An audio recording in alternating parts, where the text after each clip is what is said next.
Trading എന്ന് പറഞ്ഞാൽ ഒരു മിറർ പോലെ, ഒരു കണ്ണാടി പോലെയാണ്.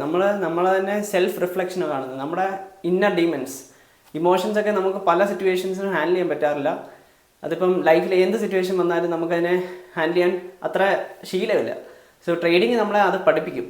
സോ അത് ടോളറേറ്റ് ചെയ്യാനുള്ളൊരു പൊട്ടൻഷ്യലും കൂടെ ട്രേഡിങ് നമുക്ക് തരും. അത് ടോളറേറ്റ് ചെയ്യാൻ പറ്റാത്തവരെ മാർക്കറ്റ് ചവിട്ടി പുറത്താക്കുകയും ചെയ്യും. So that's A beauty of this career. നമ്മളെ ഏറ്റവും പീക്ക് സെൽഫ് ഡെവലപ്മെൻറ്റ് ജേർണിയിലൂടെ കൊണ്ടുപോകും എന്നുള്ളതാണ് ട്രേഡിംഗ് എന്ന് പറഞ്ഞ കരിയർ.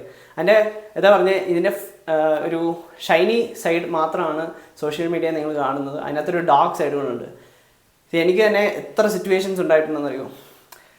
ട്രേഡിങ് ചിലപ്പം ഒരു മോഡൽ കണ്ടുപിടിച്ച് അത് ട്രേഡ് ചെയ്യുമായിരിക്കും, കുറച്ചൊന്ന് വർക്കൗട്ട് ആവും, കുറച്ച് കഴിയുമ്പോൾ എവിടെയെങ്കിലും ഒന്ന് തെറ്റും, പിന്നെ ലൂസിങ് സ്ട്രീക്കിനെ തൊട്ട് പോകും, കണ്ടിന്യൂസ് ലൂസസ് എടുക്കും. അപ്പം പിന്നെ ഞാൻ എന്നെ തന്നെ ക്വസ്റ്റ്യൻ ചെയ്യാൻ തുടങ്ങും, എന്നെ തന്നെ ഡൗട്ട് ചെയ്യാൻ തുടങ്ങും. സെൽഫ് ഡൗട്ട് എന്ന് പറഞ്ഞ കാര്യം ട്രേഡിങ്ങിനകത്ത് ഏറ്റവും കൂടുതൽ വരുന്നൊരു സംഭവം കൂടിയാണ്. സോ ഇതിനെല്ലാം ഓവർകം ചെയ്യുന്നവരാണ് മാർക്കറ്റിൽ ശരിക്കും സക്സസ്ഫുൾ ആയിട്ട് നിൽക്കുന്നതും സർവൈവ് ചെയ്യുന്നതും.